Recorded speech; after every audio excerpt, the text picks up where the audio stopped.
BNR gold and diamonds తరుగు తక్కువ బంగారం ఎక్కువ. ఇప్పుడు మన వైజాగ్ లో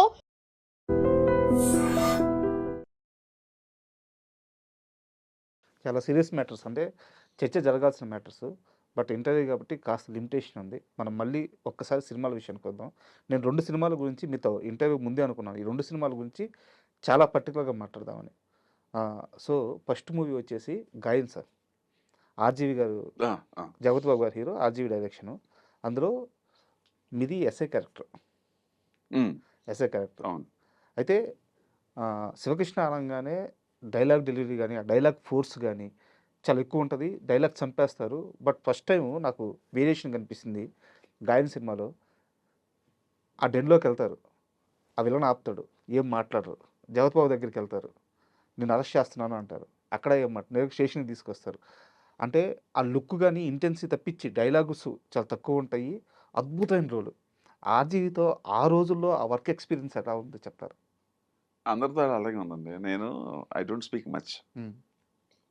నేను ఏ డైరెక్టర్‌నన్నా ఫస్ట్ నా క్యారెక్టరైజేషన్ ఏంటి? నా లిమిటేషన్స్ అని అడుగుతా. హ్మ్. అంటే ఇప్పుడు నేను ఇందాక రైటర్ ఎలాగైతే ఫస్ట్ హీరో హ్మ్. సినిమాకి, సెకండ్ హీరో ఎవర్రా అంటే ఆ డైరెక్టర్ హీరో. హ్మ్. మోల్డ్ చేసి అందరిని చూపించి అలాగే కెమెరామెన్. నెక్స్ట్ ఫిజికల్‌గా యాక్ట్ చేసే మనం హీరో. ఇప్పుడు సపోజ్ రైటర్ గొప్పగా సినిమా తీయలేదు. డైరెక్టర్ చెడగొట్టాడు. ఈ సినిమా ఆడుతుందా? ఆడదుగా. అప్పుడు నీ హీరోయిజం ఏమైంది? మరి నువ్వు అంత గొప్ప హీరో ఎందుకు ఆడలేదు నువ్వు సినిమా? నా లాజిక్ క్వెషన్ ఇది. So, I respect first that. అట్లాగే డైరెక్టర్స్ క్రియేటివ్ డైరెక్టర్. వర్మ అనేది no doubt is a creative director. నేను ముందే అడిగా. హ్మ్. నా లిమిటేషన్స్ చేసామంటే నాకు ఇంకెవరు నాకు సజెషన్ ఎవరు సార్ చెప్పింది. హ్మ్. నేను బాలయ్య ఇంకా ఏదైతే నాకు మీటర్ ఇచ్చాడో అలా వెళ్ళిపోతాను అంతే. ఇప్పుడు మీరు చెప్తుంటే అసలు అప్పుడు ఆ సీన్ నాకు పెద్దగా గుర్తు రావట్లే. అది ఏం అలా చేశానో నాకు తెలియట్లేదు నాకు. హ్మ్. నేను లిమిటేషన్ చూసుకుంటే ఇంక వెళ్ళిపో ఇప్పుడు దానికి మంచి ఉదాహరణ నాకు బాగా గుర్తున్నది చెప్తా. 'జయం' సినిమా. హ్మ్. ఇప్పుడు మీరు చెప్పింది గాయం నాకు అంత గుర్తు రావట్లా. సార్. సారీ. అది 90లో చేశాను అది అవును. 1991లో. 2002లో 'జయం' చేశాను. అది గుర్తుంది నాకు. ఇప్పుడు ఏం చేశానో నాకు తెలీదు. హ్మ్. అప్పుడు నేను సెన్సార్ బోర్డ్ చైర్మన్ను, ఫెడరేషన్ చైర్మన్ను, ఈ ఈ రేంజ్‌లో ఉన్నానప్పుడు పార్టీలో. అప్పుడు ఎవరో వచ్చి 'జయంలో' నన్ను ఫస్ట్ టైమ్ నేను ఫాదర్ వేషం వేశాను 'జయం' సినిమాలో. హ్మ్. అవును. సదా హ్మ్. ఫాదర్. హ్మ్. హ్మ్. ఎవరో వచ్చి అడిగి, "అన్నా నువ్వు వెళ్ళొద్దు తిక్కలోడు తేజ తిక్కలోడు హ్మ్. కొట్టాడన్నా మొన్న ఇద్దరు ఆర్టిస్టులని జూనియర్ ఆర్టిస్టులు కొట్టాడు. తిక్కలోడు నీ రేంజ్ ఏంటన్నా వాడు" అన్నారు. వాడిని డైరెక్టర్ ఎందుకు కొడతాడు? నువ్వు ఎంత విసిగించకపోతే వాడు చెయ్యి చేసుకుంటాడు అసలు మాట వరుస చెప్తున్నా. అది ఏం సరదానా? కొట్టడం సరదానా? సో, ఒకళ్ళు చెప్పిన మాట ఉండొచ్చు. కొద్దిగా దాంట్లో కొద్దిగా గొప్ప బట్ అది మనం we should not take it for granted. అప్పుడు నేను కోపం వచ్చి ఇలా ఇటువంటి వాళ్ళ దగ్గర యాక్ట్ చేయాలి. హ్మ్. అది ఛాలెంజ్. ఇది ఛాలెంజ్‌గా ఉంటుంది. అని సేమ్ నా దేశంలాగే ఇక్కడ డబ్బులు కూడా పెద్దగా ఏమి అడగలే. హ్మ్. ఆడేదో ఇస్తే ఇచ్చాను. 'తేజ నేను చేస్తున్నాను' సినిమా. నాకు అక్కడ ఛాలెంజ్ అక్కడ. హ్మ్. ఫస్ట్ సీన్ నాకు రాళ్ళపల్లికి ఆహ్, ఏదో పెళ్లి ముహూర్తం ఆ అమ్మాయి గురించి ఏదో సీను. తేజ వచ్చి పాపం చాలా మీరు హీరోగా చేసినప్పుడు నేను చిన్నగా ఉన్నాను సార్ మీ దగ్గర ఏదో పాపం అంతా ఓకే అమ్మ ఇప్పుడు నువ్వు యు ఆర్ ద డైరెక్టర్. హ్మ్. ఇప్పుడు ఏంటి ఎలాగంట ఈ డైలాగ్ ఇది అన్నాడు. అంటే నాకు ఎవడో హింట్ ఇచ్చాడు కదా! అని ముందే జాగ్రత్తగా ఉంటాం. మన జాగ్రత్తలో హ్మ్. మనం ఉండాలా? ఏది నిజం మనకు తెలీదు. ఆ డైలాగ్ 3 మీటర్లు చెప్పాను. హ్మ్. ఓకే. సేమ్ డైలాగ్‌ని ఇలా చెప్తే ఎలా ఉంటుంది? రెండోది చెప్తే ఎలా? మూడోది ఎలా? ఆ రెండోది మీ క్యారెక్టర్ అండి అన్నాడు. పట్టేసుకున్నాడు. బిలీవ్ ఇట్ ఆర్ నాట్ ఈ such a great person, great director. Cinema అయ్యే వరకు కూడా నాకు ఒకసారి వచ్చి ఇలా చేయండి అని చెప్పలా. హ్మ్. చెప్పలా. సజెషన్ కూడా ఇవ్వలేదన్న. హ్మ్. ఎందుకు? మరి మీరంత అతని గురించి అలా చెప్పారు కదా! ఆయనకో క్లారిటీ ఉంది. మీకో క్లారిటీ ఉంది. ఆ క్లారిటీ నువ్వు పట్టుకోవాలా. హ్మ్.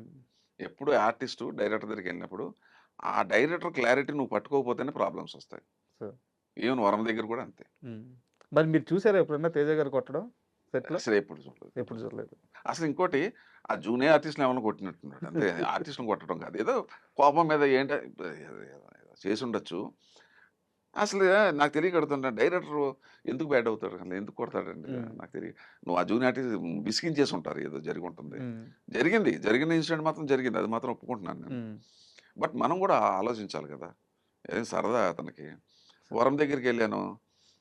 క్రియేటివ్ డైరెక్టరు అడిగారు. అడిగాను. ఎలా కావాలని? ఇలా కావాలన్నాడు. మరి ఏ రోజు నాకు సజెషన్ ఇవ్వల. హ్మ్. ఆయనకో క్లారిటీ ఉంది, మీకో క్లారిటీ ఉంది. ఇదే కాదు. నేను యాక్ట్ చేసినప్పుడు ఒక 70, 80 మంది డైరెక్టర్ల దగ్గర ఎవరు అసలు మళ్ళీ నాకు సజెషన్ ఇవ్వలేదు. సో, అది ఆర్టిస్ట్ చేతిలో ఉంటది. అంటే ఇచ్చుంటే ఏదో అక్కడ అక్కడ ఆగిపోయింది ఇలా రా అనేది అలాగే తప్ప, ఆ క్యారెక్టరైజేషన్ డైలాగ్ దగ్గర ఎక్కడ నాకు చెప్పలా. నేనేంటంటే ఫస్టు ఆర్టిస్ట్ అనేవాడు ఏం నేర్చుకోవాలంటే, డైరెక్టర్‌కి ఏం కావాలో అది తెలుసుకో. హ్మ్. ఫస్ట్ డైరెక్టర్‌కి ఏం కావాలో అది తెలుసుకో. రైటర్ ఏం చెప్పాడో అది అర్థం చేసుకో. ఆ భావన ఏంటి? అతని ఉద్దేశ్యం ఏంటి? ఆ ఉద్దేశ్యం అవన్నీ కూడా డైరెక్టర్ చెప్తాడుగా మనకి. అవును. రైటర్ చెప్పింది. ఫీడింగ్ ఇస్తాడు. ఫాలో అయిపోడు సింపుల్. అయితే నాకు ఇంకో సినిమా సార్, అసల గూస్ బంప్స్ వచ్చిన సీన్స్ మీవి. 'చెన్నకేశవరెడ్డి'. అవునండి. చాలా అబ్బా! మంది చెప్తారు. చాలా ఏమి మంది. Character sir. చాలా మంది చెప్తారు అది. నేను కడపలో ఒకసారి ఎందుకో పని మీద ఎళ్ళా. హ్మ్. నాకు చాలా ఆశ్చర్యం వేసింది. చేసినప్పుడు మాకేం తెలీదు. చేసుకెళ్ళిపోతాం. దాని ఇంపాక్ట్ ఇంత ఉంటుందా? హ్మ్. అక్కడ బాయ్స్ హోటల్ బాయ్స్ 10 మందొచ్చారు. హ్మ్. సార్ మా బాలయ్య బాబుకి భలే హెల్ప్ చేశారు సార్ మీరు ఆ డైలాగులు సార్. నేను అనుకున్నాను నిజంగా సినిమా మీడియా ఎంత ఇంపాక్ట్ చేస్తుంది వాళ్ళకి డైలాగులు. ఇప్పుడు దానంతా మళ్ళీ అక్కడ ఇప్పుడు మీరు చెన్నకేశవరెడ్డి అన్నారు. అక్కడ మళ్ళీ శివకృష్ణ చెప్పాడు. కరెక్టే. కానీ ఎవరు ఆలోచించింది? రైటరు. రైటర్. ఆడిని మర్చిపోతున్నారు అందరూ గూడా. హ్మ్. డైలాగ్ రాసిన మహానుభావుడు ఎవడో. అండ్ షార్ట్ కూడా సార్, మీరు బాలకృష్ణ గారిని గుర్తుపెట్టినప్పుడు, మీకు ఆ విగ్రహం గుర్తొస్తా ఉంటది. పులివెందుల్లో చూసిన అవును. విగ్రహం గుర్తు. పులివెందుల విగ్రహం. పులివెందులకు సంబంధించిన విగ్రహానికి రౌండ్ ట్రాలీ తిరుగుతా ఉంటది. అవును. నెక్స్ట్ బాలకృష్ణ గారికి రౌండ్ ట్రాలీ. అవును. ఆ ఎమ్మడే కట్ షాట్ మీకు రౌండ్ ట్రాలీ. ఈ 3 ఆబ్జెక్ట్స్‌కి రౌండ్ ట్రాలీ అలా తిరగతానే ఉంటది. Cut, cut, cut shot. అసలు ఏవి టేకింగ్ గాని, ఏవి రైటింగ్ గాని. అదేనండి ఇప్పుడు వినాయక్ ఎంత వండర్‌ఫుల్ డైరెక్టర్. ఆ రైటరు రాసింది ఆయన మోల్డ్ చేసుకున్నాడుగా. హ్మ్. ఆయన టేకింగ్ ఇప్పుడు రైటర్ గొప్పగా డైలాగ్ రాసాడుగా. నంబర్ 1 హీరో అతనేగా. నెక్స్ట్ వినాయకే కదా హీరో. నేను ఫిజికల్‌గా హీరో. హ్మ్. నేను ఏది చేసినా అలాగే చేస్తా. నేను ఏది చేసినా అంతే.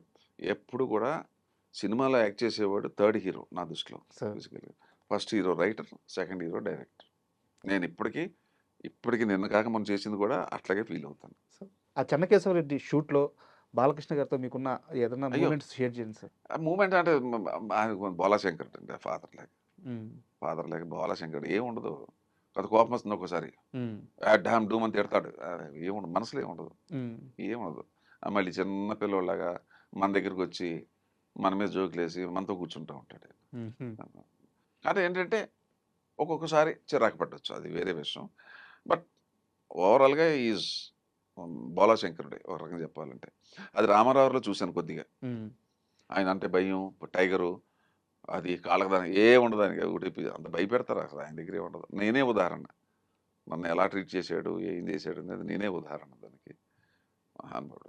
ఈయనైతే ఇంక మరి అది ఇంక అసలు మాట్లాడటం మొదలెట్టాడంటే ఇంక మన సాయంకాలం దాకా మనకి మాట్లాడుతూనే ఉంటాడు. 4 సినిమాలో, 5 సినిమాలు చేసినట్టున్నారు చేశాను. కదా! మొన్నొకటి చేశాను 'వీరసింహారెడ్డి.' అవును. అది యాక్చువల్‌గా భలే గమ్మత్తది. నేను సినిమాల్లో కూడా గెస్ట్ వేషాలేయను. ఎంత పెద్ద హీరో అయినా గెస్ట్ వేషాలేయను. హ్మ్. అంటే ఆహ్, చాలా అద్భుతంగా 2 డేస్ అయినా ఆ క్యారెక్టర్‌లో దమ్ముంటే కానీ చేయను. మేకప్ మ్యాన్ ఫోన్ చేసి చెప్పాడు. "సార్ ఒక గెస్ట్ వేషం ఉందన్న." "ఏ బుద్ధి లేదండి నీకు. నేను చేయను కదా!" హ్మ్. అసలు గెస్ట్ వేషాలే చేయను. "అలా కాదండి బాలకృష్ణ" అన్నాడు. "మరి ఆ మాట ముందు చెప్పలేదా?" అన్నా. ముందు చెప్పొచ్చు కదా! నాకు ఇష్టమైన హీరో మా ఫ్యామిలీ కదా! హ్మ్. ఒకరోజే ఒక పూట చేశాను అంతే. అక్కడ అంటే ఇంక తెలుగులో సామెత ఉంటది. ఇష్టం ఉంటే కష్టం ఉండదు. హ్మ్. మనకి ఇష్టమైన వ్యక్తి దగ్గర కష్టం ఉండదు. అంటే నాకు తెలియక అడుగుతున్నాను.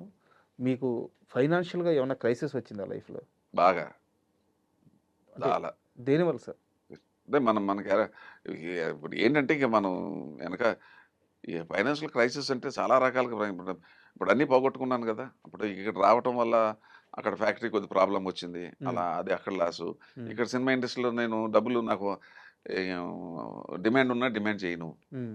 ఇదొక పెద్ద లాసు. అడగను. తర్వాత ఇస్తానంటే ఓకే. వదిలేసాం. ఇయన్నీ చాలా ఉన్నాయి. Part of the game. హ్మ్. చాలా లాస్. యాక్చువల్‌గా నేను సినిమా ఇండస్ట్రీకి వచ్చిన దానికన్నా పోయింది ఎక్కువ నాకు. ఈ సినిమా వల్ల. సినిమా వల్ల పోయింది ఎక్కువ నాకు. హ్మ్. ఎన్ని కోట్లుంటది సార్? ఈ ఇక దానికి లెక్కలేదు. సరే ఇప్పుడు ఇంకొక